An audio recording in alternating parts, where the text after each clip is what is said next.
Okay. For some reason, I'm not sure why, but when I start playing Dayren on YouTube, it goes into some kind of really bad sound, and I know that coming across. Sorry, Dayren. For some reason, when I go to play you on YouTube, Yeah. right at that same point, it starts getting very noisy. And I checked my phone, Facebook, and the noise is coming across. So I really don't want to do that, obviously.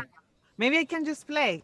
I think, you know what? I think that's probably a better idea. So, Yeah. ladies and gentlemen, Dayren Santamaria is going to play for you live. Would We're you like not the whole song or just a little bit? going to, whatever you feel like. Okay. Let's play the whole song and then we'll start talking. Okay. All right. Thank you. Okay.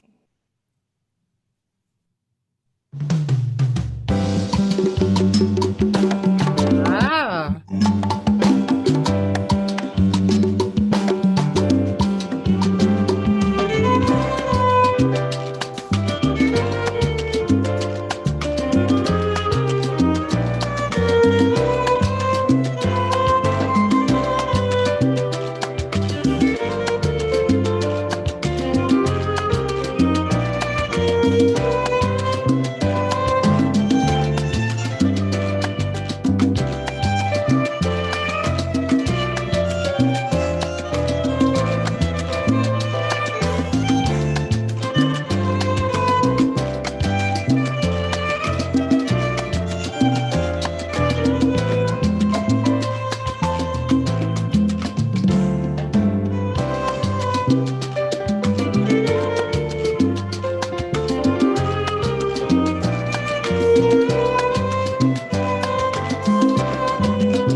beautiful. Oh, that was really beautiful. Thank you. So you know what? When we were doing it, almost at the end, it happened again. When you got up, it happened again with I a know. static. Well, this is the seriously, this is the first time this particular problem's ever happened. But the up in the corner of Zoom, it says turn on original sound or turn off.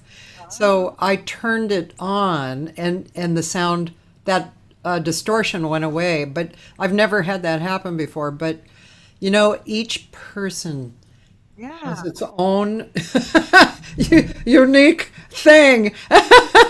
I'm sorry to start off with you like that. Really, I apologize. That was really beautiful. I mean, it's so good to hear you play, and I hope you don't mind me saying the only thing that's missing is watching you move, because that's pretty wonderful watching you move. But your playing is exquisite. Thank you. Thank you so much. And thank you for having me, Kathy. It's amazing what you're doing. So thank you for keeping us connected like that. Uh, You're welcome. So Dayren appeared at a series that I was producing with Oscar, and she came with Oscar Hernandez, who's, one of the kings of jazz Latin piano. And yeah, and we were like totally blown away. Actually, probably two people who are in the audience are here on, which is Roland Ascaruns and Dan Davila. And actually, on one of Roland, you said something really nice on one of the earlier ones that I deleted. So you could repeat it and then I can tell her again. He said something in Spanish, something like "You're divine" or something like Oh, that's so nice. Hi, Roland. that. Wow. So what's interesting about this whole thing is that Dayren and I, when we got on a few minutes early, was she was saying that she would like to play as opposed to, us playing a YouTube video. And so it just makes it all the more funny. But so all right, so let's begin. Kind of, as I told Dayren, these conversations are very casual, and they kind of have a flow, their own unique flow to them. Oh, sorry, Roland. He said it was more like "I love you." Love you too, Roland. Oh, there you go, Roland. Ooh, that made his day. I could just feel him going, "Ooh." He said you're fantastic, and you are. How long have you been in LA? Well, I came to LA in 2007. Oh, And okay. yeah, I Wow. remember because I came to work for a little bit in 2006. Yeah. And I came to be the assistant of Steven Seagal. So someone told me about it, and I was like, I am not an assistant. I just play music, and they say doesn't matter. And he has a band, and maybe you'll be able to play in the band. So I Wait, Steven, the actor Steven Seagal, yes, right? yes. Did I know he was a musician? I don't remember. Are you guys related? No. No, but what? Well, who knows? Maybe. But what does he play? He plays guitar. Oh, like blues or jazz or Blues, yeah. blues. Okay. So somebody said you should come. Yeah, because I was doing a project. I was working when I used to live in Tampa, Florida, and I Okay. used to work at in Orlando sometimes at Disney World. And in there, I was going to produce a CD. I was going to start producing a CD with this guy that I met, and he said, "You know what? I'm not going to be able to continue working on this project because I have to go to LA. I am going to be one of Steven Seagal's assistants." And he was like, "And you should come with me." I'm like, "Okay." And then I was living in Tampa with my mother. My mother had been like maybe 2 years here from Cuba. She came in 2000, actually less than a year. She came in 2005 from Cuba, and this was in 2006. And I said, okay, maybe I'll do it. So he said, okay, I'm going to put your name in there. So Steven Seagal flew me over there to do an interview with Oh, me, and but also told me just to bring some clothes in case I got the job, then I just would stay. So my idea was to do it because mainly because this producer told me that I would have the opportunity to play and at his band. So I went there, but it wasn't like that. I wasn't gonna play in the band, and yeah, I was just being the assistant, and it was just different, completely different to what I thought that it would be. And I'm a little bit stubborn sometimes, and I do things when I want to, and what I think that is appropriate. So I didn't think he was very good. And I went away, and I had canceled like a bunch of shows in Tampa because this was going to be like a long time, maybe a few years. And I didn't know, but I had to cancel everything that I had that year in Tampa. And I remember I was going to play at a wedding. It was just me and my little sound system that I had in Tampa. And it was just gonna be me, not for me. No, of course, for every bride, it's a big deal. Everything that they do and prepare for the wedding, Yeah. but I said, well, what I'm gonna do is like not really big deal. It's just me with a little violin, and anyone can actually do it. And I was going to play like some songs in the ceremony and a little bit be during the reception as well. So I called the person and I spoke with her and I emailed her as well. I left her a message and I sent her an email and she got so upset. It was like, I'm gonna talk to everyone in Tampa and tell her what you have done, and you're never gonna work here again. I'm like, it's a reception. I, I can talk to someone and and they can do it. And she was like, no, because I wanted you. You're never gonna work here in Tampa again. And well, anyways, I had to go. I had to cancel. But the funny thing is that I didn't do the job for too long. I was there maybe a few months and I went back to Tampa. So, and somehow I just didn't work enough. And I was playing at a church as well over there. And I was like, well, you know what? I like LA. So maybe we should. My mom was like, yeah, she was excited about the change. And he was like, she thought it was a good idea. And then a few months later, then we moved to Los Angeles in October 2007. That's funny. See, it was that woman. She made you work less, I right? I know. Thank you, Sarah. Oh God, that's really funny. Um, so okay, so you moved to LA. I know I'm jumping ahead. I probably should go earlier in your life, but anyway, we're right here. So you moved to LA, and did you just start looking for? Did you look for Latin jazz or Oh, Latin, like specifically right away, or what did you do? so what I did was that I decided to come for a weekend to LA. I think it was a weekend or a week, I don't remember. And I heard about a few charangas, and I spoke to Edgar. Edgar, he plays with a band called Charanga Oh, Cuba. okay. And then I spoke to another person called Faye. I think she has a charanga as well. Yeah, it's Faye Roberts, I think. Yeah, Faye Roberts. Yeah. And then I spoke to them when I was in Tampa, and I was like, "Hey, I'm flying to LA just for a week or for a weekend, but I want to relocate over there, and I'm looking at places where I can start playing." And Edgar responded to me, and he said, "Of course, you can play with us. You have a place here with us," and he was so welcoming. And Faye never got back. She never responded, and I left her a few messages.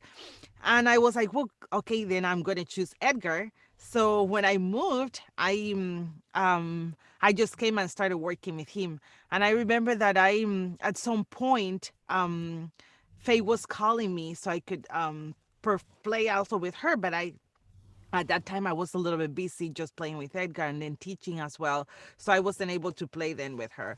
But it was really good. It was really good. I had a lot of fun playing with them. Huh.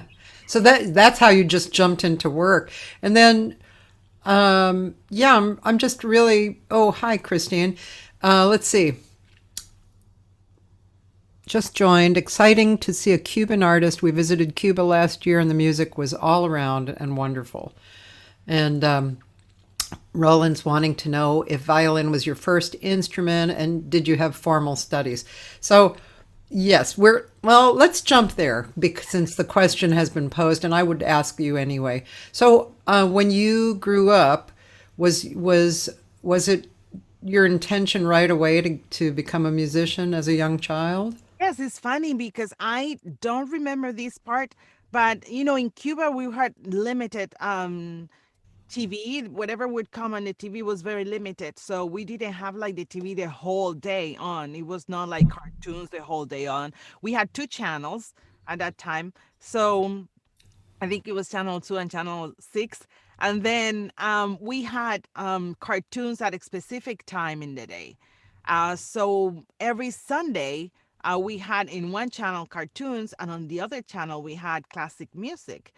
And I don't remember this part, but my mom says that when I was like 3 or 4 years old, I would run every Sunday and I would turn on the TV on the classical music. But I had two cousins, and she said that my two cousins were like upset because they wanted to turn to the cartoons. And I would sit down there and I wouldn't move until the classical music was over. And I don't remember that, but my mom of course she does. And then when I was 6 years old, my mom was a theater actress, and my dad was the first clarinet player of the Symphony Orchestra in Matanzas. So when I was around 6 or 5 years old, they asked me, do you want to play an instrument? Because they know at that time in Cuba we have a wonderful school of arts, and at that time is the when the career for violin, piano, the long term musical career Yeah. starts. So would have to start at 7, 7.5, because my birthday is in October. So 7.5 years old, I would start with the violin or piano, whatever I decided. I had to choose one of those two because cello and flute, they started a little bit later. Um, so then my mom and my dad, they asked me if I wanted to play any instrument. And I say, yeah, I didn't have a violin at home. I had a little guitar, a little wooden guitar. And I remember that I was jumping on the bed and I say, yes, yes, I want to play. And they told me, what instrument do you want to play? Violin, piano. And I was like, I want to play piano. I want to play violin. And my mom and my dad was like, well, what about piano? Don't you want to play piano? I was like, no, no, no. I want to play violin. And I was like certain that I wanted to play violin. And I remember that I took this little guitar and I put it on my shoulder and I got a stick. I don't know where it was from. And I started to like that and jumping on the bed. And they say, well, that's fine. So then they took me to do the audition. They would do like a kind of a test just to see if the fingers, the form of the fingers, the way they rounded, and the intonation, if I could sing. And I did, and I started at 7.5, almost 8 years old. The School of Art. So I started my education there. And the funny thing is that we just at that year in Cuba, they started this program where was a wonderful school of arts, and it was like a boarding school. So at that time, it was brand new. We started going there. So my first experience on the music, my music journey, it's on the boarding school. So I started there since I was 8 years old, and all the time I was in the boarding school. So I would just go home on the weekends. And then when I moved to Havana, because in Matanzas, I'm from Matanzas, Cuba, and then in Matanzas, we had just elementary school, and the middle school, the high school was in Havana. So then I moved over there in the boarding school as well. So my whole education, I was on a boarding school. So it's funny because now my daughter is homeschooling, and I'm like, it's just crazy because it's just crazy for me to think that now that I'm a mom, I'm like, oh my goodness, when I was like, before 8 years old, I was on my own uh the whole week away from my family, living at the school, with my friends, and it's just so crazy. I was doing everything. I had to do everything on my own. So it's just crazy to think that, and having a daughter, I was like, no, I wouldn't let you go if I was like let you go.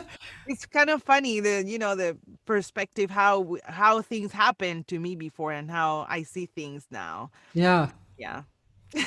Yeah, that's really interesting. Yeah. And I can see how a child that age would be very mature, actually, in certain ways, and know what has to be done and do it, and then you get the experience of it. Yeah, and in Cuba was like that because of them.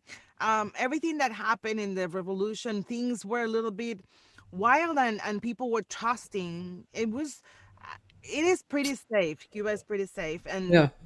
and before I think more than now maybe people were trusting a lot. I remember that my mom was telling me that she went um alphabet, I don't know how do you say that, like to teach people how to read and write. Uh huh. But she was just 12 years old, so she went on her own Wow. with a group of kids. They were very small, and they went through a lot of things. And I was like, my mom has many traumas still from there, from that time, because it was really wild.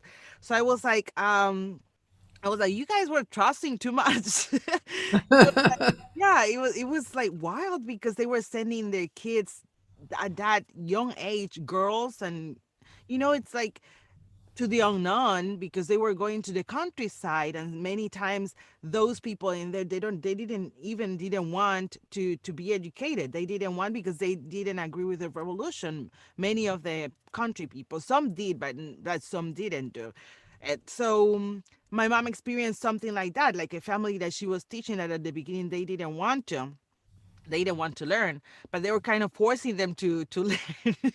And everything was for free. They were giving them free like education. Some of them didn't want to because they didn't agree again, but with the system, but they got the education anyways. And I think it was good, but it was so risky.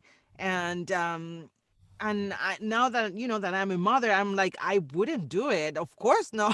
Like, I wouldn't. But it's different times. Yeah. Society is just completely different. Yeah. Wow. That is really amazing. Yeah. And did you know your grandparents too? I mean, I mean, obviously they trusted the system enough to allow, I guess they probably had no choice whether they were going to allow their daughter to go do that, right? I think it was a wild. Everyone was Contributing or something, or many people were in favor of it. Even the people who later on were not, because things changed at the beginning. They promised something, and everyone, the people who had businesses and money, they were supporting the revolution. But then things switched, and then those people that supported the revolution, they got affected. And of course they left Cuba, or they had to leave Cuba. They were forced to leave Cuba, some of them, or many of them. But yes, people were trusting a lot, a lot, a lot. They were giving, their whole, because every and I don't want to talk about politics. I know we talk about music, but whatever. but every war has these things. There's one side and Yeah. the other side. And before the revolution, Black people, just like happening here, there was segregation. I remember my mother told Hmm. me one time that at the place where she used to live before I was born, of course, she was a young lady. Um, the place that we used to live, that neighborhood, because of them, I don't know why, they got a pretty good house. So my grandma was renting a pretty good house. She was taking care of her mother, and she had four kids, and she was working, and she was taking care of the children. She was doing a lot of things. And I don't know how, but she got this house that was pretty good. And in the neighborhood, my mom told me that there were a lot of friends that she had that were living in very bad conditions. But everyone was friends. All of them were friends, and they would play together. But there was a park, a famous park that now is called Rene Fraga Moreno. Um, it was like a walking distance, like maybe a block away, and they would all walk to the park. When they got to the park, white people could get inside of the park and walk around the park. It was like how do you say, like when models, like a passerella. It was like a passerella, something like that. Like models were walking, so they were walking inside of the park, and Black people had to walk around the park. so they couldn't get in. So that's just one of the things Yeah. that you say, wow, that that was it was like that before the Ah. revolution. And one of the I remember one pianist that it was very famous pianist. I don't remember her name now. She had they wouldn't let her in at the at one of the concert halls because she was black. So one of these things, it was happening. It was racism, segregation in Ah. Cuba. So the the revolution and many people who had money and had businesses were in favor of it because they knew that that change was needed. But then things changed more than what people expected, of course. But Well, so okay, so this is one of those areas that I am totally naive about. It always blows my mind to find out about something like this that's so huge yeah, that I have no idea about. yeah, not I many mean, to people talk me, about it really. Not no, yeah, and to me, growing up, I remember like when I was pretty young, like 10 or something like that. That I think that was so when I was 10, that was about 1963. So the Castro was, there was something about Castro and Kennedy, and there was that. So those were my first awarenesses, and then after that, I mean, as I grew older, I knew that people, lots of great music was coming out and people were going to Cuba. And then there was something about you can go to Cuba, you can't go to Cuba. If you go to Cuba, there's a lot of poor people, so bring stuff. And these are the kind of things that came into my awareness. Nothing intelligent, really. But if you don't mind just talking a little bit about it, I'm just curious. Um, so, first of all, I did not know that there was segregation in Cuba. I before did the not know that at all. I thought uh, black humans were part of Cuba. Like did were black people brought into Cuba or yeah, the same thing that happened here. It happened. It okay? it was the native Cuban Tainos, they were living there, but the same thing happening here. They just abused them. The Europeans got there and abused them, and many of them died. Many of them died. Are you talking about the regular Cubans or the blacks that they brought in? No, no, the people that were living in Cuba, Okay, the native of the country, the I native. see. Yeah. Would you say that Cubans were more Indian kind of based or Yeah, the Native Americans, the ones that were native, they were yes? everywhere. They were in Americas, they were in Cuba and then the islands, and they were living there. But the Spaniards and the Europeans, when they came, Christopher Columbus, that was the ones that they found, the islands that they found. Cuba was part of them, Okay. and they left very little of that culture, almost nothing. We don't know almost anything Oh, about the culture in there. wow. So because they were not strong enough and they made them work and they made them dig for gold and they were Yeah. not used to that labor, about that violence and all the diseases that they brought, they were not used to that either. So many of them died, almost all of them died. And of course they started bringing people from Africa. They made them slaves, and that's when the blending and the syncretism started, and all the African culture and the African music and all everything, the culture that they brought, mixed together with the Spaniards, and it just how Cuban music was born, and the Cuban culture as well, Huh. the religion, everything, the whole culture, which is religion, music, so the social characteristics of the country. So everything was a blend in there from the Spaniards and the French culture as well, on the oriental part of the country.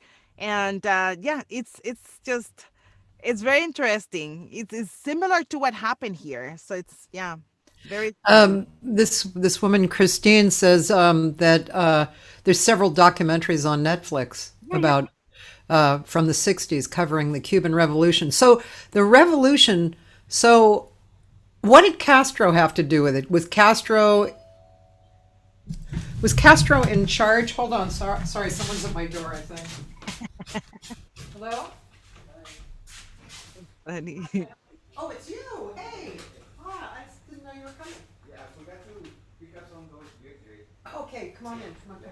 Sorry about that. Do whatever you need.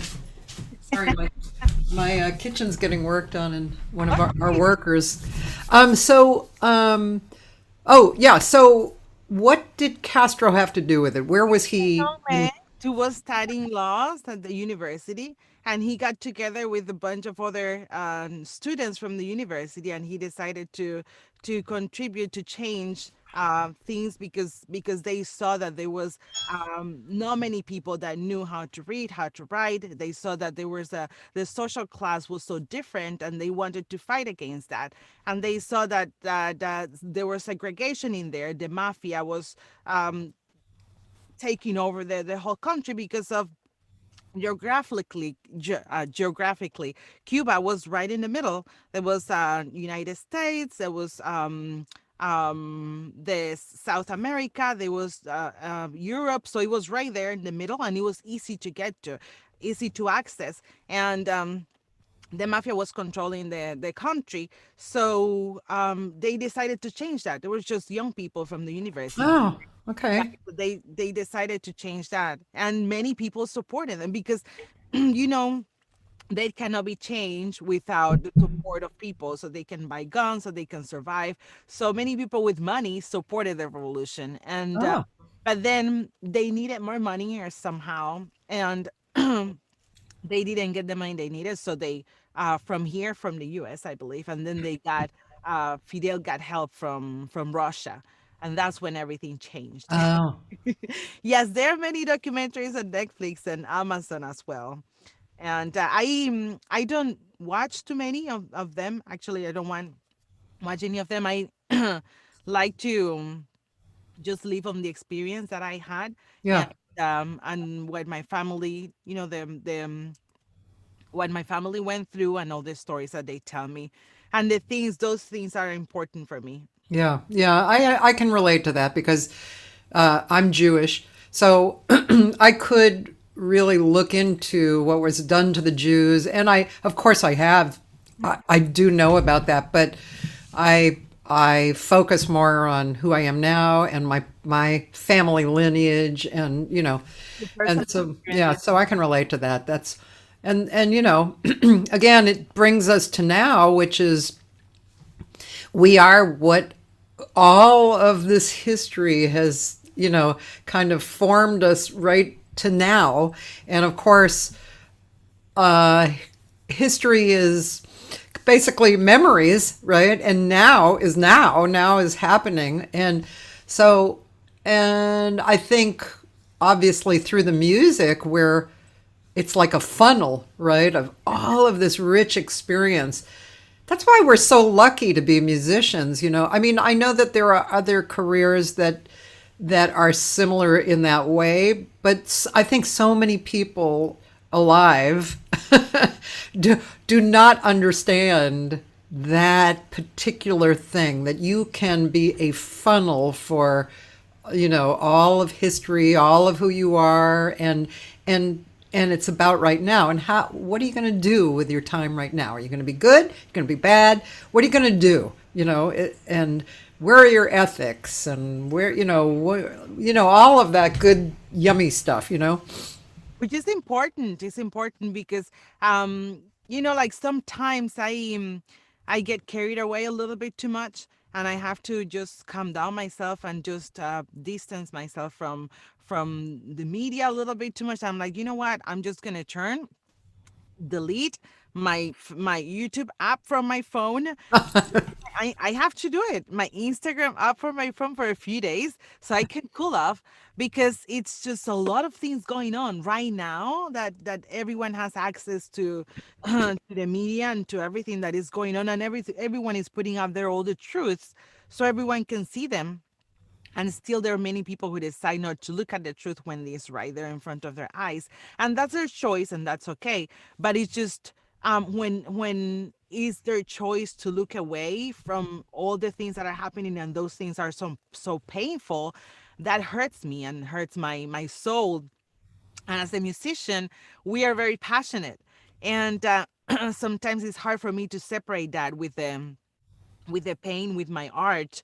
So I carry a little bit of that pain with me, and when I perform, when I play, and it's just sometimes it's weird to see, like we are musicians and we perform for everyone. We perform for people who hates us and for people who loves us. It doesn't matter. I remember a documentary that I saw on Netflix as well about Nat King Cole. And it's just an amazing documentary. And they show, of course, everything that was going on, the segregation that he was going through. And he was Nat King Cole in the whole world. He was Nat King Cole. And I was looking at the guys who was recording him cry. They were crying when they were doing the interview talking about him, Uh, saying like he was amazing. He would record just first take, perfect pitch, and an amazing talent, and amazing. And he was playing at the biggest venues and in United States. He was playing in Las Vegas in the best hotels, 5 stars hotels, and he was not able to stay in the hotels.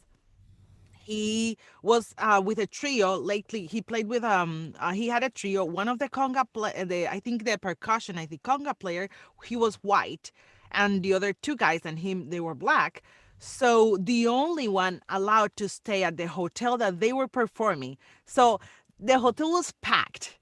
Okay, everyone was coming to see Nat King Cole. The only one allowed to stay there was the conga player. Nat King Cole had to drive far, far, far away to the black neighborhood so they could stay there. So I can just imagine what he was feeling, and he was so charismatic when he was performing. Is like he was forgetting all of that, but that was his personality, and he had his pain, very, very deep inside, that people couldn't see the pain when he was performing. And it was just amazing for me to see how he would just overcome those feelings and come out and perform like if nothing would happen, and give the best of himself to the people who hated him and the people who loved him as well. And that was amazing. And also to see the difference, I also saw, oh, and also when he got more money, he moved to a very good neighborhood. And the people in the neighborhood, all of them had his discs, their long display, at home, because they were rich. They had the best music at home, and they would go to his concerts. They would pay to go to his concerts, but they didn't want him living in that neighborhood because he was black. So they killed their dog. They poisoned the dog. oh my God. They were writing it. They talked to the community so they could put him away. He went through a lot, and it's just amazing what they put on the documentary, because Wow. of everything that was going on, he would still go out and perform for everyone, for those who hated him, for those who loved him as well.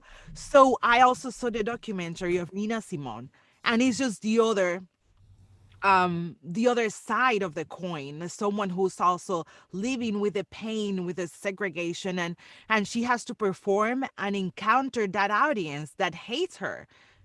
The majority of the audience who's there hates her and don't allow her to go to just go through the main door of the theater that she's going to perform. They don't allow her to do that, and she has that pain, and she performs with that pain. So it's different completely from Nat King Cole. And just to see that is just amazing, because I'm like that a little bit sometimes. It just hurts me so much that it's just hard to separate that. I just don't know how Nat King Cole could. He was really good at it, because and then on the other side he was smoking a lot, which makes me think, well, yeah, there was a pain and there was a frustration, and the doctor told him stop smoking because you're gonna die, and he kept smoking. It's like that pain in there, but he didn't show that to the audience, which is hard to do sometimes when people are going through so much. And I there was a documentary, and they called her, I think, Angela. Um, I forgot her last name. Oprah talks about, a lot about her. But they call her "What Happened, Nina Simone" or something like that. Uh, Say but that again. it was what was the name? Angela Ma.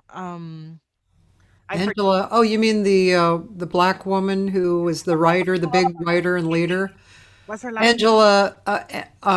Yeah, I know when people say that, what is that? Then the other person I forgets. know. Angela. Oh gosh, God, Well, it's you right on the tip of my head. I know you guys know. Who is it? Toby, tell me who we're talking about. Angela. Oh, okay. We know who you're talking about. So then they called the documentary "What Happened, Nina Simone." So for me, was kind of, I was like, how are you gonna ask what happened? She was so passionate, and she couldn't control that pain. She couldn't control the pain, and you can see there are many of the performances on YouTube, and you can see her pain. You can see her, that she is in pain, and she has to perform. She has to leave. But she's playing for an audience that hates her, but loves her music. So how can you separate that? How can you hate me because I'm black, but how can you love my music and come to and pay so much money and the drinks and expensive everything to see me perform, and then you don't want to look at me when I'm walking on the streets, or you don't want to look at people like me? So seeing that difference, it was just amazing for me. It was just very impressive. And also, she was in a relationship, like someone who, she didn't have the support of the husband. It was more like taking advantage of her. She ended up being like Who are you speaking of now? the same Nina Simone. Oh, Nina Simone. So she was in Europe and had nothing. Like, she was at some point living like a homeless person. I had nothing, and it was sad to see that. And what happened is that not everyone takes everything that happens socially that affects them the same way. Some people can yeah, tend to forget about it and just go out there and perform. Other people carry that pain with them because we're artists, and we do that sometimes. yeah. Sometimes we can get away from the pain, sometimes we use the pain to perform, and sometimes it's better, sometimes it's not, because the pain shows so much too much. Yeah, yeah. By the way, Maya Angelou. Yes. We were putting the first, if we had put the name last, it would have been better. Actually, Angela Davis, there's another documentary on Amazon about Angela Davis, which is the same. She's hiding somewhere. She doesn't want to come and perform because of so much pain. She was doing and performing the way that many artists are performing now. She was dressing the way that many artists are dressing now. And before, many people criticize her, and the people who would hire her told her that she had to change those things that were the things that she loved about herself. So it's a very interesting documentary as well on Amazon. So thanks to Yeah, and there's I'm co-producing a film composer and she's just great piano player, singer, writer named Catherine Bostic, and she did the music for the documentary on Toni Morrison. And when I first met or got involved with Catherine, I didn't really know Toni Morrison other than a name, and Toni Morrison was really amazing. Are you familiar with her? So she was a writer and a publisher, and a black woman, and she got hired by the biggest companies, publishing companies, white or whatever, right? And she was at the top. She was like, went right to the top because she was just so good. And plus, this documentary is really beautiful. You should watch it. It's inspiring because she she is totally who she is, and she's not, in her own words, I this is my interpretation, but she pretty much said this. She's not crying about the fact that she's black and she doesn't have as much rights. No, she just said, I'm black. This is the culture I'm from. The things that she wrote about uh, talked about what was going on in the culture. They were fiction, but they were they brought you into the culture, Good. but it was like accurate of how the culture was. She wasn't adding like, "Oh, poor me." Yeah. And she never felt like that. And she felt like, yeah, I'm a black woman. I'm a really good writer. And if somebody wanted to pay her less because she was a woman or whatever, she actually would just say, no, fuck you, basically. Wow. Nope, nope, I'm going to get this much money Where did you or I'm going to quit. where did you see the documentary? On Amazon? Um, I think it's either on Facebook. I Oh, mean, sorry, YouTube, or I think you can see it on YouTube, or you pay a little bit, or I can't quite remember. But Toni Morrison, I'll put it in there. it's very inspirational, you know. Yeah, It's just like it's good, some people have opportunities given to them. Like it's not like you can be talented, but you also need every story has someone that says this person yeah, gave me an opportunity. There are absolutely. people who don't have that. There are people who don't get that opportunity. So even though they're talented, there are so many, we know that, so many amazing musicians, and they're right there, Yeah, old musicians, and they're right there. People don't even pay attention to them, and they are right there waiting for that person to give them an opportunity. So sometimes it's true, you can do things on your own. You don't have to wait for people to give you an opportunity. But sometimes you don't get that far without that opportunity. So it changes, and it's not the same for everyone. It is different from each one of us has a different path, which is also very similar.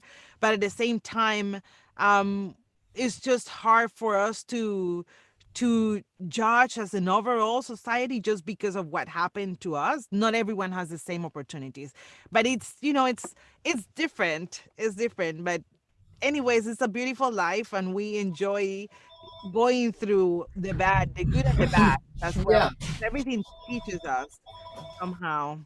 yes.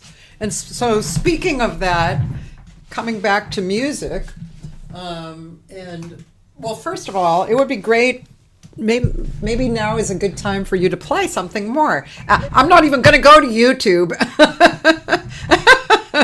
When I was playing this time, it Yeah. happened as well. When you went out again, it happened. So I wonder if it's like sometimes a phone or something that affects the static. I don't know, but Well, like I said, it has not happened before. okay. So, and I did turn on the original sound, and that seemed to actually make a difference. So, I think the universe just wants you to play, actually.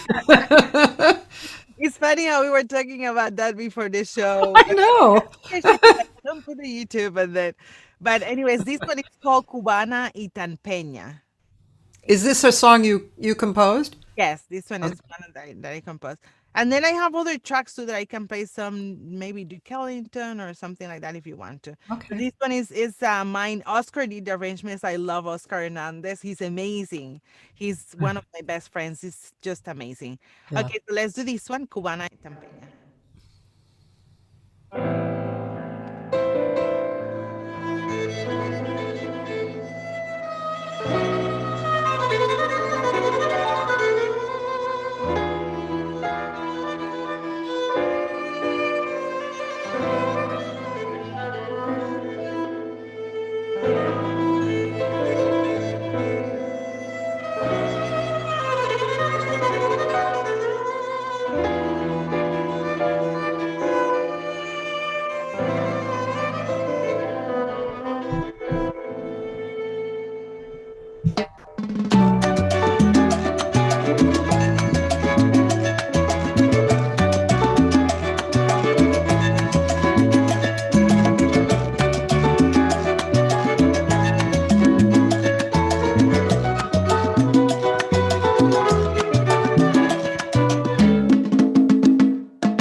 Yeah. Fantastic. Thank you. What a nice song.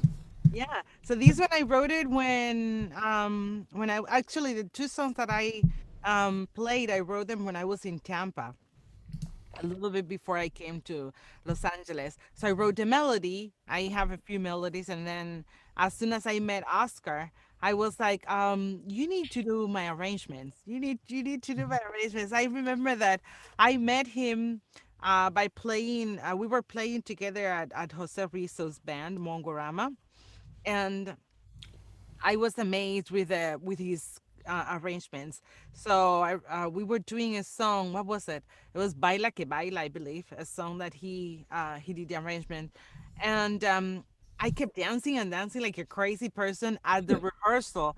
So I was like, "This is not okay." I'm like, "You need to do my arrangements." And then he said, "Of course." And he's such a nice guy. So Yeah. he did all the arrangements of my CD, of my first CD, Belleza, and Yeah. yeah, and we have a bunch of arrangements just waiting to the second CD. Wow. So yeah, That's cool. Yeah. So, and you,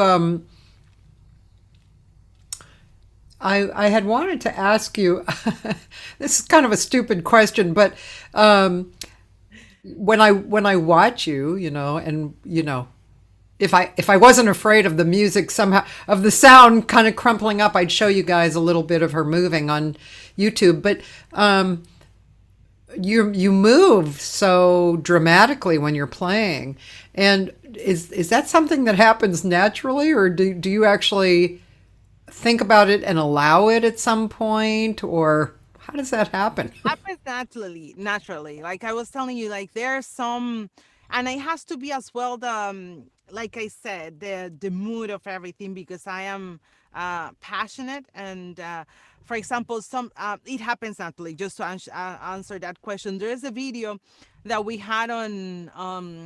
I was playing on the Central Jazz Festival with Mongorama, and I just didn't realize how I was dancing until I saw the video, and I was like, "Oh my God, I didn't stop moving." So I don't know if that's the one that you said. I was playing with Jose Rizzo, but it's just crazy, and I was like, "Oh my goodness, just stop moving." And it happens naturally because of the music and what I feel, and the excitement of the moment. I like dancing, even though I don't like dance too much anymore. But in Cuba, I used to dance more, and yes, it happens naturally. And sometimes I control it, so it won't happen. That's what happens sometimes too. Like if I, for example, sometimes when I do a show, and as musicians, we depend on the audience. Like if it depends on the contract, of course. Like sometimes if we got a contract and they paid the contract, that's wonderful. So we don't have to worry too much. If many people comes or not, they come to to Yeah. the show or not. But the thing of not having a manager or an agency to back you up, that's that's maybe good. I don't know for some people, but sometimes it's very stressful. So for me, it's very stressful. Like for example, to do a show at a venue where I depend on the audience to come, and then I have Yeah. to take care of the musicians. I always take care of the musicians, and even if I have to take away from my food or the things that I have to take care of the musicians, because that's what I like and that's who I am, and I like to respect them for being there and for supporting me. So it's I cannot enjoy as much when I see that the room is not full enough, and then how am I going to pay the musician later? So that's in the back of my mind when I'm performing sometimes, and I don't like that. I like to be separated from that. So it will be great to have someone taking care of that. And I say, don't worry, I'm we're going to interrupt you just for a second because that, interestingly enough, in all of, so far, I think in all of these interviews that I've talked to musicians, nobody has talked about that. And we all have felt it. yeah, That's it's very something that is just part of being a leader and performing. It's your responsibility. Some people Yeah. don't care, but I do care. I care. I Yeah. don't know why. It's my personality. I care that I have to come up with the money for the musicians. And sometimes they say, wait for me. Please wait for me for a few weeks. And they wait for me. They're so nice. And other times it's amazing. They turn out and I don't have to worry about that. And I have extra to give them extra as well. And many times I have given them extra. But sometimes it's not. And then I see the videos and I'm like, yeah, of course I was upset. I was disappointed. And then you see me controlling that I don't move. I don't move like I would like to. Yeah. So that's Interesting. Yeah. so Yeah. I love people who support the live music. Please so keep supporting live music.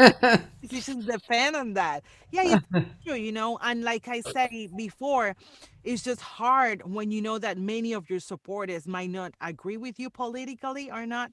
But Yeah. be you know, underneath that, we're all human beings and we enjoy music, and music doesn't have a party. Like you cannot put a party to what is, to love or to music or to, and that's what everything comes about to. So Yeah. it's we're living in very interesting times. Yeah. To say the least. By the way, Roland would like to know, by any chance, are you related to Mongo Santa Maria? I don't know. I have to do the ancestry.com. I know that my dad told me that he had some family in Havana. We are from Matanzas, and my dad has some family in Havana. And I don't think there are too many Santa Marias in Cuba. So I Ah, don't know if we're related. He's not my uncle. He's not my dad. He's not my grandpa. yeah. But I don't know if we're like far away, something. I don't know. But he's not close family. He's not. I Yeah. wish. Well, you're kind of a musical family, right? So, hey, I'm curious about the violin. I have a few friends who play the violin, and I've actually talked to them online. I guess Ted Falcon is one. You'd probably know Ted Falcon, and I don't know if you know Calabria Foti. I think I never heard. She probably has worked with Oscar, or maybe her husband is Bob McChesney, who's an incredible trombone player, and she plays violin, and she's a beautiful singer. And anyway, so I've talked to a few people about the violin, and Ted has a lot to say about the violin. Do you have anything that you can share with us about the actual instrument and the playing? Just some interesting information that people Oh, may not know at all. for the violin, it's very, it that's my perspective on the violin. Is like you have to. It's so helpful when you have an academic and like a classical background. It's very important because of the way that you hold the violin. If you hold it properly, it allows you to do more things, to be more free, and to do whatever you want with the instrument, literally. And if you follow those things, basic things, if you don't, like I say to some of my students, then it's harder for you to do anything. It's harder for you to play fast. And then you have to really work hard because it doesn't give you the freedom, the natural freedom. So it is, classical music is just amazing. It's a big commitment for to play classical music. You have to practice these many hours because otherwise the music doesn't come. To violin is a difficult instrument because of that. We don't have we have to learn where the fingers are by memory and by the feeling of the hand in there. Then we remember where they go, and that's why it's in tune or not. And if you're playing and one of the strings went out of tune, you have to keep playing. I remember one show that I was doing, and one of the strings, I didn't change the strings often enough because the strings that I play with, they're expensive, so I don't have many of them. I so then I remember one time that I had a string. It was getting old, and I had a show, and I was waiting for the new strings to arrive, but they didn't arrive. They I didn't have them yet, so I had to perform with whole service. So we were performing at the Hollywood and Highland, and one of the strings started to it's unravel. Unravel. Yes, and Oh every time boy. I was playing on this part, it was cutting my finger. Every Oh. time that I was sliding the finger, I slide the finger a lot on the Oh. jazz and Cuban tradition and that Latin jazz. And every time that I was sliding the finger and they would cut me, Oh. I would feel God. it because it's the metal, kind of metal. Yeah. So I was like suffering throughout the show, and I was so upset that that happened right there before the concert. I was like, couldn't this happen like tomorrow? Like, couldn't you have Yeah. tomorrow or something? But one of those things that when that happened, then I was trying to avoid playing that note, and because of the classical music training that I have, I was able to use another finger and to shift differently to achieve what I wanted to do. But it's difficult to do it when you're improvising as well. So I had to put like a bunch of things that it was just crazy. But thanks to the classical background that I had, I was able to use other things and other techniques and get it, get out of that crazy situation. But uh I think that for a violinist to be able to play any style of music, it's important to know classic to have the classical training because it gives you the foundation to play anything you want. Yeah. Like you can tell when you see a violinist that doesn't have the classical foundation. It doesn't matter the age of the person, but you can tell the way that they hold the violin, the sound, the tone that comes out of it. If the bow passes through, the bow doesn't pass through the middle between the bridge and the fingerboard, then the sound is not as clean. Full The or yeah. sound is not as the tone is not as rich as it can be, and then you can change the tone by changing that by moving over the bridge and over the closer to the fingerboard or closer to the bridge. You can do that as well, and you get all of these tricks by studying classical music. The training is just amazing. I Yeah. love it. Yeah. I don't do it. I don't play classical music because it because I'm a mom and I enjoy that a lot. And I spend a lot of time doing that and taking care of other things. So I am not no one is taking care of me for me to say, okay, so I have 4 hours for me to practice and I don't have that luxury. So my time is very limited. So and not just because of that, not that's not the reason that I play Latin music, but I don't practice classical music a lot because I don't have the time to do that. And when I have the time to practice my violin, I practice my songs on the new songs that we're gonna do with Oscar in the new CD. And but every time that I play, I have the some classical music here. Every time that I play, I get really happy, and it's not easy. I have the um okay, I'm dropping everything on the floor. I have here the Borgia Concerto, and that was the one that I play on my recital on the when I did my masters at the University of South Florida. It was beautiful, that concerto. And every time that I would play them, I mean it's still beautiful. It's hard the concerto.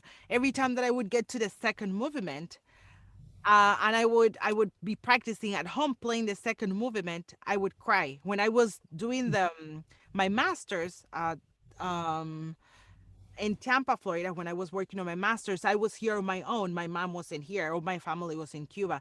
So every time that I would play that second movement, I would think of my grandmother.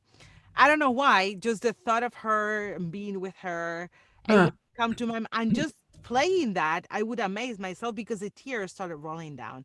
The second movement of that concerto, it's beautiful. It's beautiful. And I also remember when I was playing classical music in Cuba, I was that was my first job playing 4 years on the symphony orchestra in the National Symphony Orchestra in Havana. I was playing and I wanted to play something else. I would get frustrated sometimes because we have to play everything the way the conductor is the one interpreting the music, and we follow that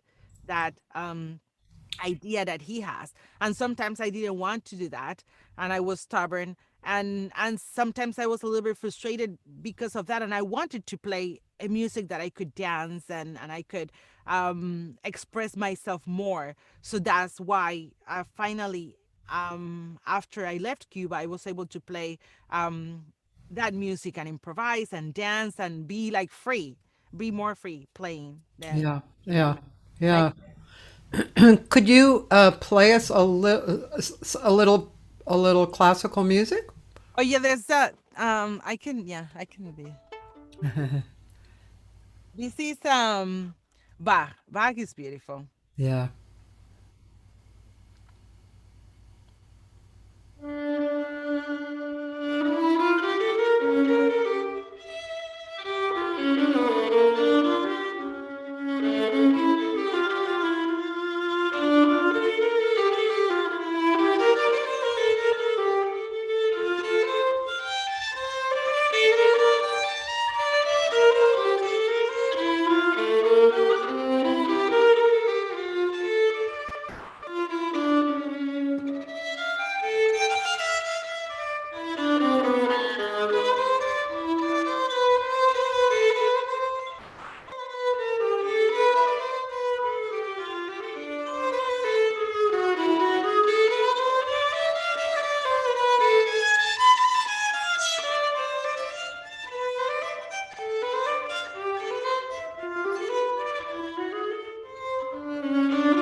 Something like that. Oh, beautiful.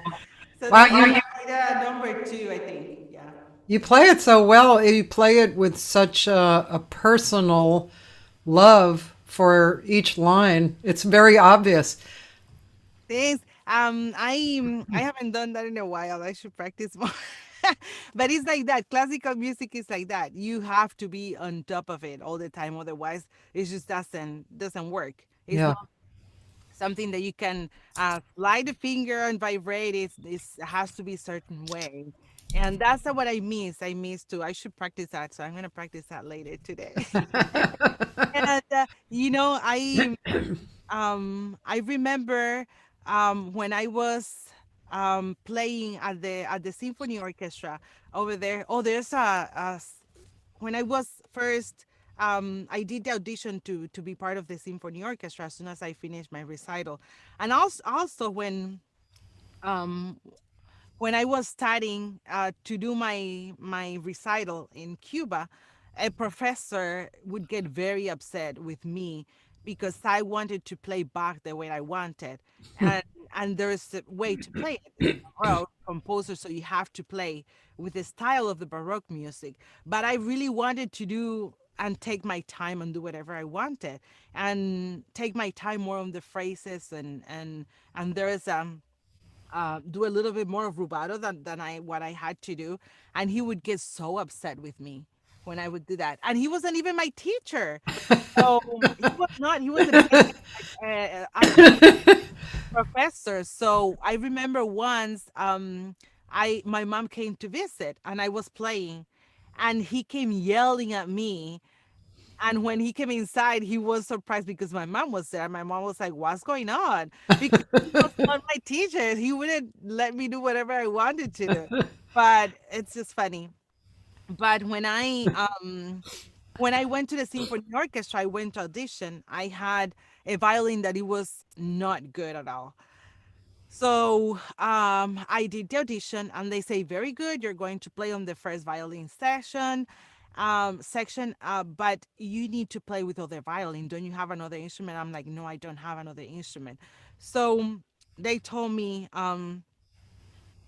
"We're going to do something for you. There is a violin, but it's broken. It was like it had the neck was broken, but it was an amati." And I was an amati. Oh my goodness. And they say, we're going to give it to you and you can take it to a luthier and you can play with it.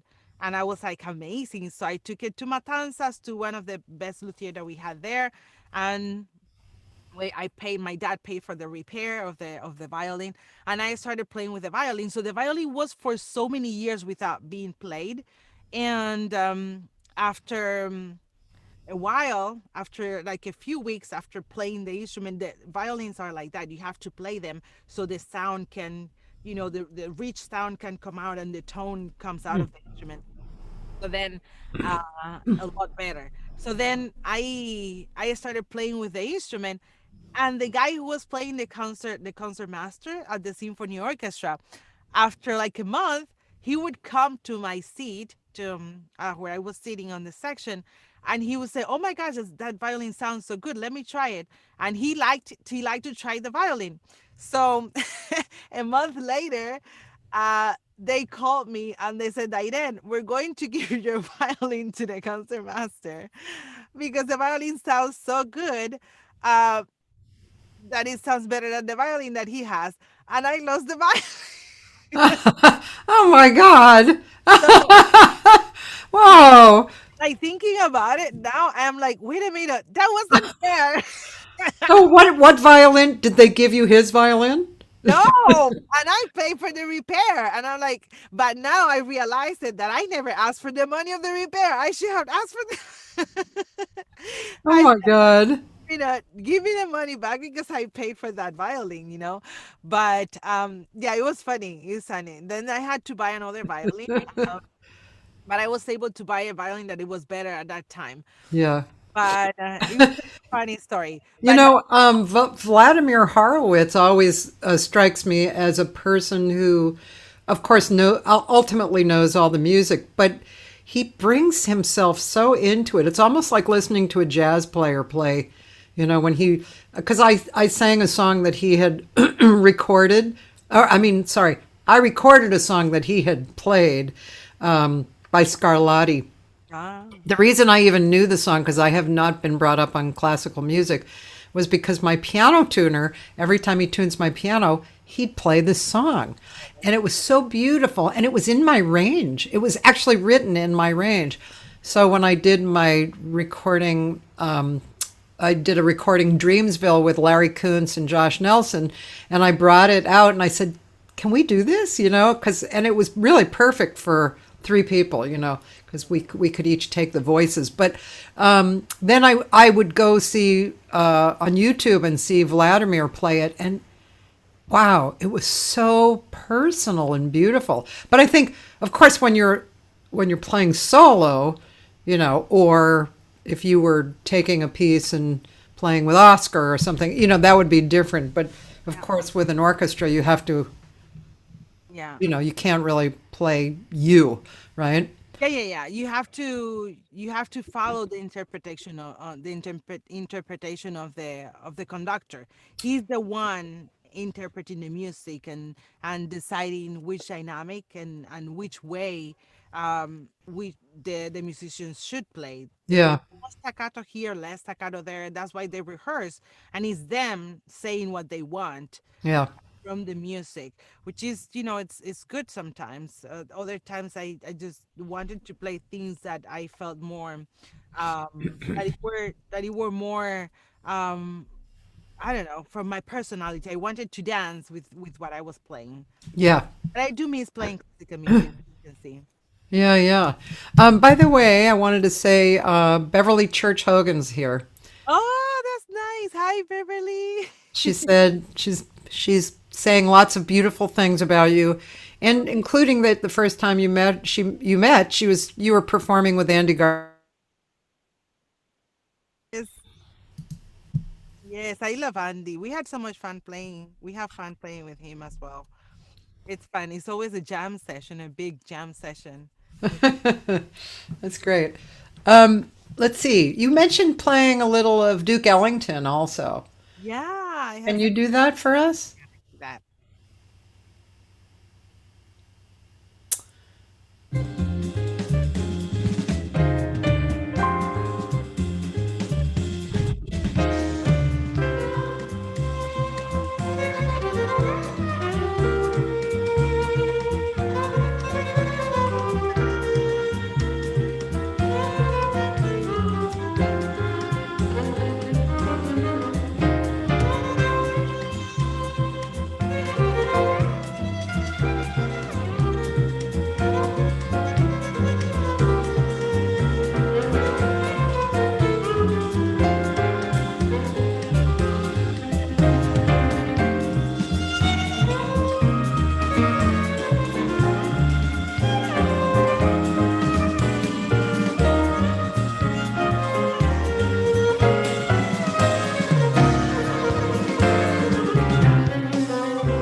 Yay! Wow, that sounds great. I love that. Yay. Hey, you don't have no. Roland was asking if you had long nails on your left hand. I think you just have long fingers, right? Long fingers. Yeah, no, I cannot. We cannot have long nails. It has to be short. Do Yeah. they look long in there? The video? Say what? They look long? Yeah, he was seeing things. Let's see. Beverly says, I so remember the way your sound reaches out to the sky, and of course, the way you look on stage. Oh, Magic. Brava. thank you so much, baby. um, yeah, that was really great. Um, and do you, let's see, do you have, do you have favorite violinists that you have had over the years or? I when I was in Cuba, I heard Stefan Grappelli, a friend of mine. Um, she's a violinist too. She lives in Germany now, I think, Janet. She gave me a cassette of Stefan Grappelli, and I fell in love with him. So I as soon as I get here, I bought a CD of him, but I don't know where the CD is. And I used to love listening to him. Now, what happens is that I somehow, when I listen to many, I don't know why I do this, but sometimes it's just like the documentaries that I like to experience things on my own. Sometimes if I listen too much to someone, I start sounding like that person. So then I don't do that too much. I don't listen too much, and I do just I play whatever I want, whatever comes out. And I like it like that more. I'm Yeah, crazy maybe sometimes, but I do love Stefan Grappelli. yeah. I love him. No, I know what you mean. Actually, a lot of times, well, before my kitchen was torn up, I have a CD player in the kitchen that has 5 CDs on it, and so I would leave if I liked the CDs, I would leave them on that turntable and play it for 2 weeks. So I'd get very familiar with the songs and the playing. Then I would find that that would actually, more than singing maybe, but it would work its way into my writing. And Uh-huh. but like you, well, when I grew up, of course, I was listening to music. My dad was a sax player, so his record collection was what I listened to, and it had Ella Fitzgerald and Rosemary Clooney and big bands and stuff like that. So I grew up listening to that. But then when I started making my own choices after getting into like the Woodstock period and the Motown period, but my jazz choices started becoming instrumental.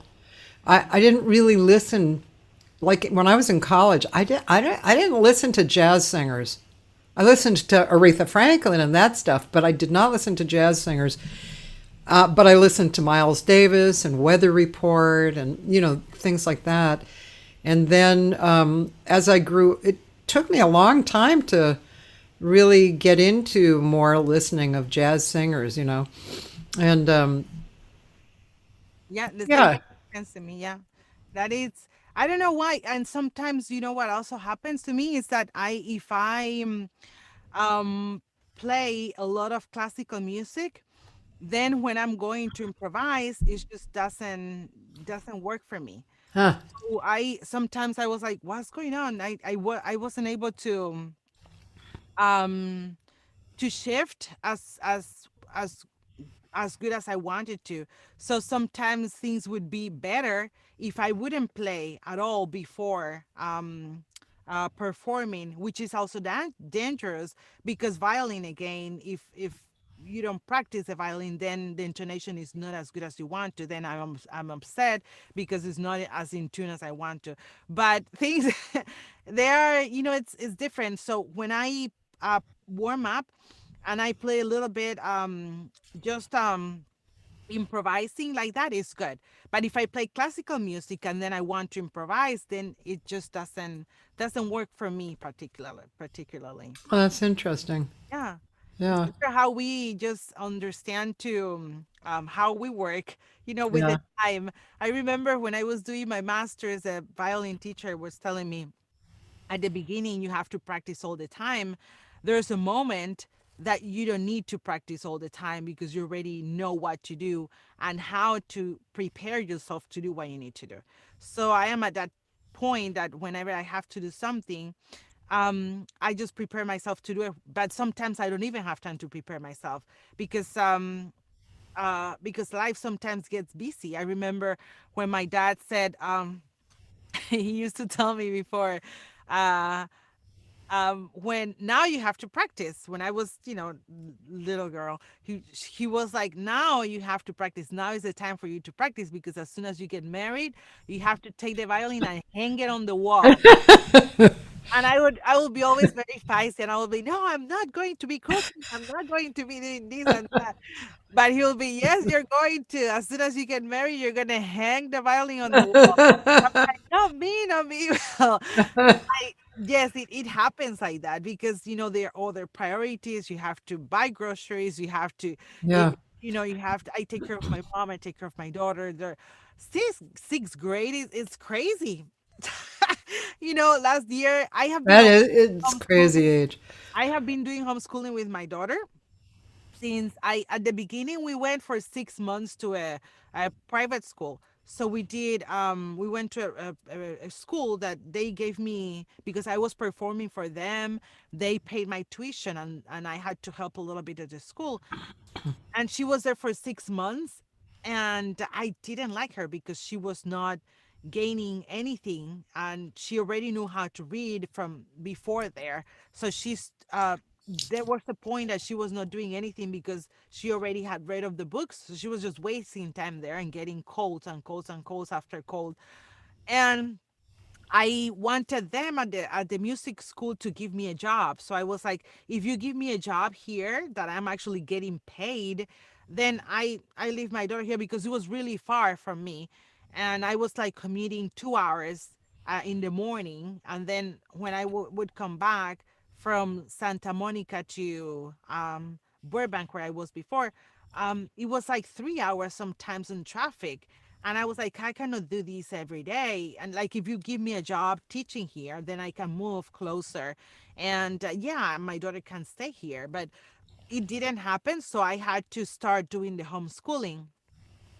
I really liked it. What I liked the most about it is that I could do whatever I want with the time.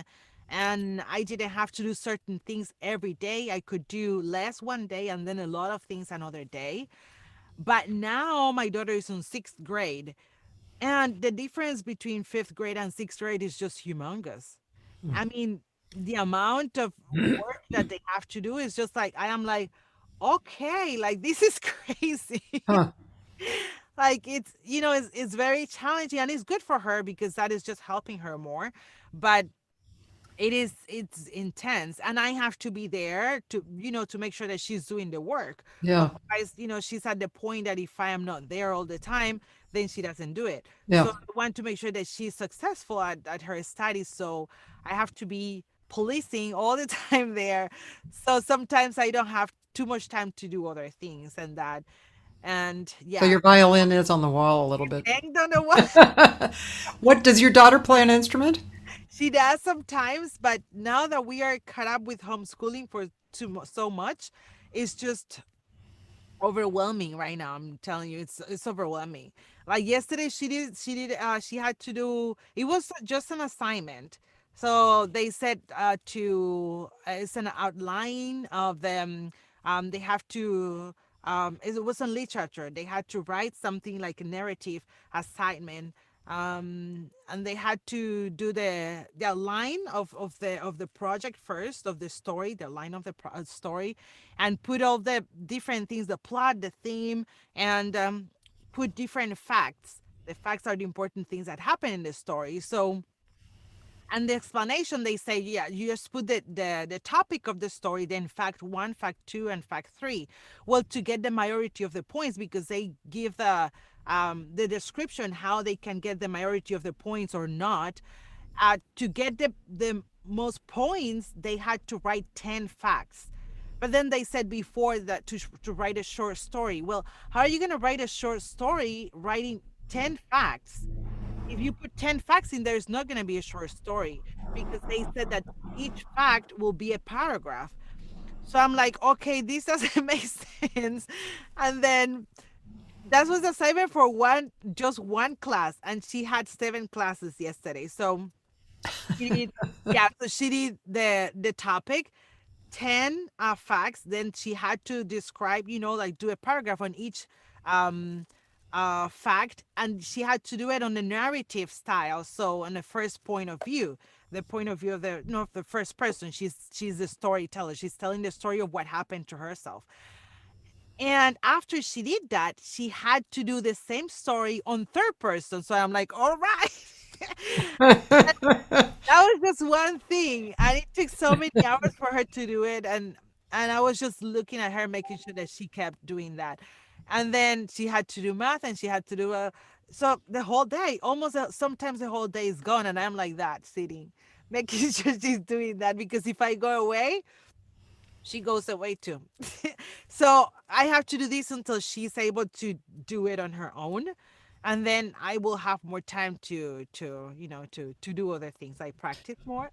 Do you think that have you seen like I've had this discussion, well, this subject has come up, you know, at different times with different people.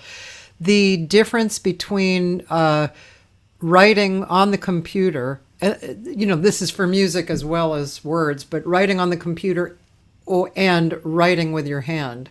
Do you see a difference? Do you, I mean, maybe she doesn't even do one or the other. I don't know.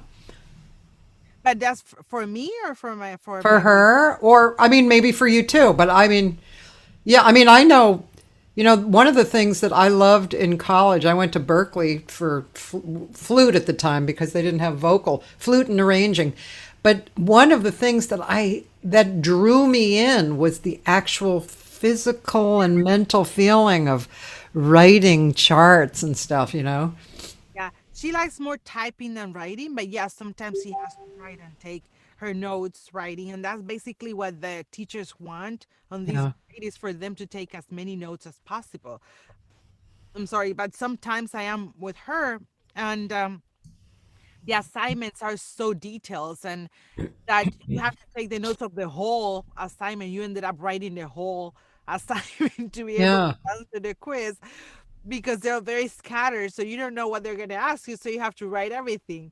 So it's very tricky. And I for me and musically, um when the inspiration comes, it comes by hand. Hmm.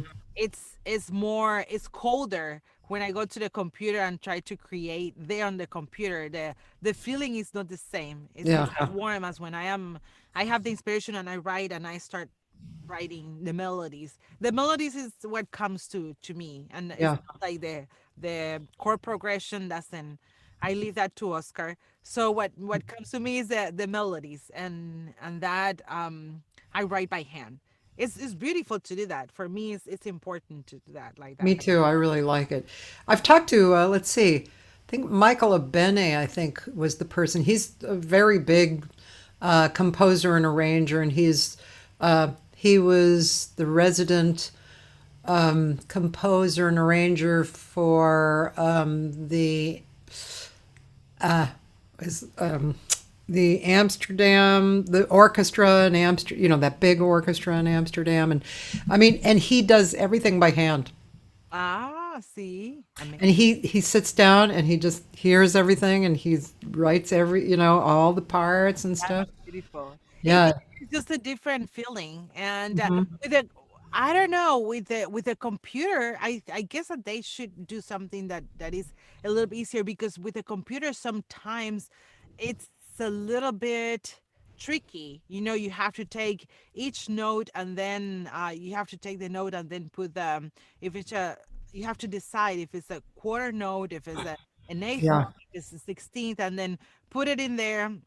So it's a lot of clicking and clicking to do like a few measures. By hand, you can do faster as well. Yeah.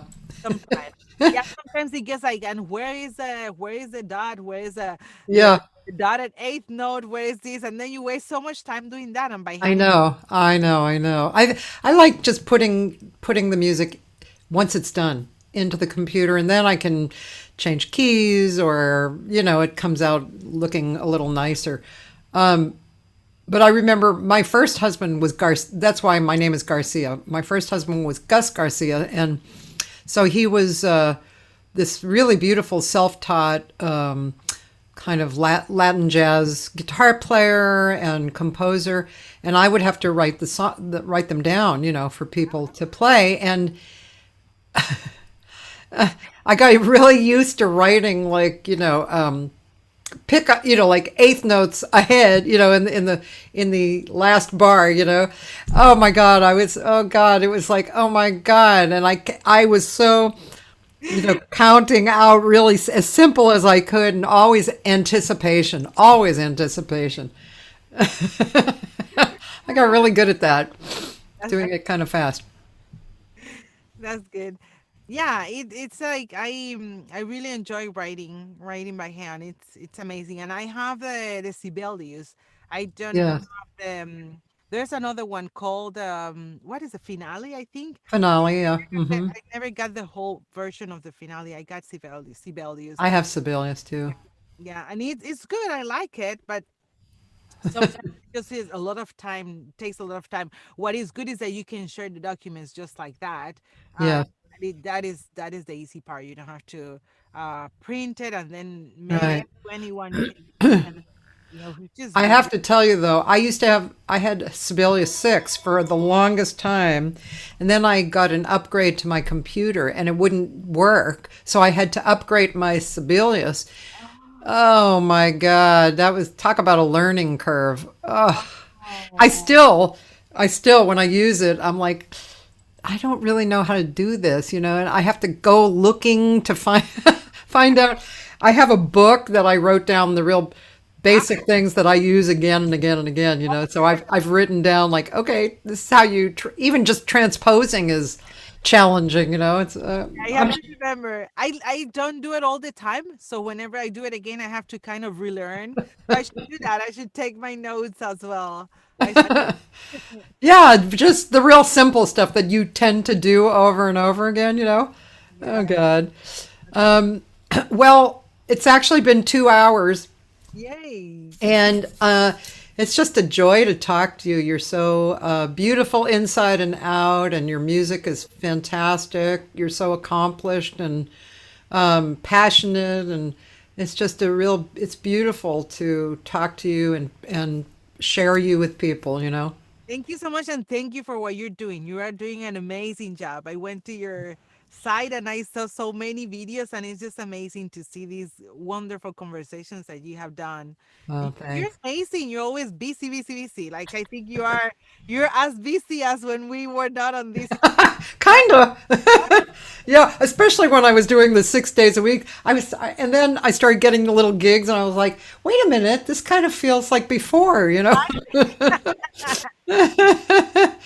Well, good luck with your sixth grade education. And who knows, maybe you'll learn something that you didn't know before too. You know what? I am happy that my daughter is doing the homeschooling because she has a little bit of things that I had, and it's that I get distracted very easily. So when I was in a school, I would get distracted very easily. If I didn't like the way the teacher was talking, that was it. I Yeah. would look out through the window, and that was it for the day. So now she can really learn, because sometimes I forgot so many things because I didn't pay attention to. And then sometimes I would go to the exam and I just guess because I didn't pay attention. And it was not like the answers were all the answers in the book. The answers were not all in there before when I Yeah. classes in Cuba. So it was a different system. Yeah. And I sometimes I had a hard time because of that. But now I make sure that she pays attention because it's right there. She's right here. So it's good. It's It's interesting. It's almost like solving your own history or something, right? yeah, yeah, it's learning. I'm like, gosh, I remember these, and I was acting just like that. So yes, life is a cycle. It's just like Yeah. around and around. And we're probably all like that. I mean, there's so many people you speak to who looked out the window, and actually, I remember a really good news show that I saw with Tom Brokaw, and this was a number of years ago. He had there was a new teaching system at the time that that basically, well, here's what they did. They separated the actually it was the English speaking students to the non-English speaking students who were doing poorly actually in the class. And what they did was they gave I think they gave both everybody computers and the problem they gave the problem to them as a group and had them work on it and solve it. And so they didn't, strictly teach them in a particular way, which, by the way, at least in America, the way that the educational system was developed was actually from the wartime when they were training people to build war machines, and that's why they set up the education system like they did to teach people to learn and then do repetitive things, right? And anyway, so in this group, guess who actually was smarter? Yeah, These this was these non-speaking, kids. non-English. Yeah, because they whatever, Anyway, but it was just a really interesting show, and yeah, so I think the educational system, in many times just it's not designed for us What I to really believe, learn well. being homeschooling my daughter, I believe that it's overwhelming. It's overwhelming for the teachers, it's overwhelming for the students as well. And what they do is like they repeat the information grade by grade.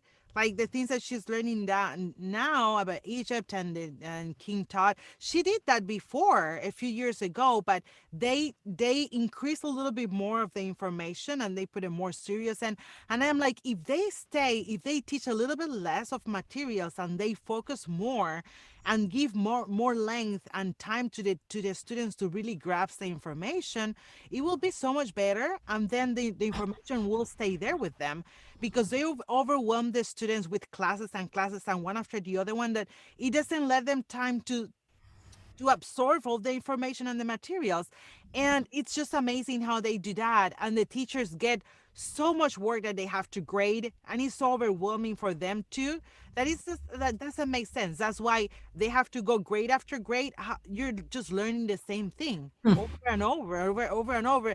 And then at the end, when you finish the school, then you don't remember anything. You remember Yeah, little. yeah, So the thing is that if it's a little bit less and they teach, because what we're doing is just like going to a regular school because she's getting everything. There are other homeschoolers that they choose not to do that's why, because it's overwhelming. They choose to do other things. But for me, since my English is not perfect, and I rather her to have every all the educations just like if she was out in the school, the normal school. yeah, um but it is overwhelming, and they should change it because yeah, it should be working in the favor of the education for the students to learn. Like musicians, we learn an instrument and we learn at the beginning to play a scale, and we go over and over and over and over until it's in tune, until we learn how to do it. We take a piece and we go over and over until we learn it. Education should be like that, then we wouldn't forget everything so fast. yeah, Because yeah, otherwise it just goes out of the window. Like you learn a bunch of things, and then just a few minutes late, like my daughter, she had to write such a big paper, and then math, and then this, and then the other one. yeah, Like, wait a minute, the mind is like going all over the place. yeah, yeah. It's interesting. Yeah. And then Yeah. here they will give the same material. It's the same material, just a little bit more complicated. Yeah. It's like, what are you doing? It's like you're just doing the same thing over and over, a little bit more complicated instead of giving less and then expanding more and giving more time to understand. And Mm-hmm. another grade just giving on other things. So I don't know, more variety. And it will be better for the teachers. I saw a documentary on YouTube of some teachers who, on this time now that they're home, they have to clean, they have to take care of their kids, they have to cook, and they have to grade, they have to teach Zoom lessons. They are overwhelmed. So I'm like, well, take it easy on the classes. Yeah. Yeah. Because it's also better for the students. Just take it easy and give less material and more time for them to work on things. I wonder if that's something that might come out of this period, because if it continues on for another year, let's say, something is going to have to change because people won't be able to keep up with that forever. I heard on that video that teachers were very overwhelmed. Some teachers were not able to cope. Some of them were even crying because they were saying that they were almost not sleeping. They had to get up early, prepare their Zoom classes, then they had to do the classes, they had to cook in between, they had to do whatever they had to do at home, sometimes buy groceries if they didn't have anyone to buy groceries for them, Yeah. and then do the classes with their own kids who were at home because of Yeah. the pandemic. So they have to help their own children, because if they don't help them, the children don't do anything. They will play all Yeah. day long. So they have to make sure that their kids do their homework, and then at night they have to grade the you know their own students, because every day there are quizzes or their assignments. It's like, that's not necessary. You don't need to do an assignment every day. That's Yeah. just, anyways. But I do hope that something changes so it's easier for the teachers, because they do an amazing job and they're Yeah. not very well paid. Yeah. Yeah. So I just hope that they make it easier on them, and it will be also better for the students, because they will learn more and they will grasp the information more. Yeah. Yeah. It's fun to talk to you. I can keep talking to you like the whole day Yeah, I know. I know. We should call each other. I'm gonna call you. Maybe I'll give you a week and I'll call you. Yeah. Actually, somebody wants to live next door to you because they think you're so cool. Oh yes. Okay, Dayren, thank you so much. Thank Mwah. you. Thank you so much, and everybody. Let's see. My next guests next week, Monday, Tuesday, and Wednesday. Monday is a composer named Brian McNellis, who my friend Catherine Bostic introduced me to. Tuesday is an incredible jazz pianist who I found somehow. I can't remember how I found him, but he's like a blue whale guy. He's really a great player. His name is Frank Amsalen. So I'm really looking forward to that. And then Wednesday, he's an old friend of mine, a really great jazz pianist who moved to the East Coast a long, long time ago, but he's very well known, named Bill Mays. So yeah, that's going to be next week. Okay. Bye. Bye bye. Thank you so much. It was really fun. It was fun. Yeah.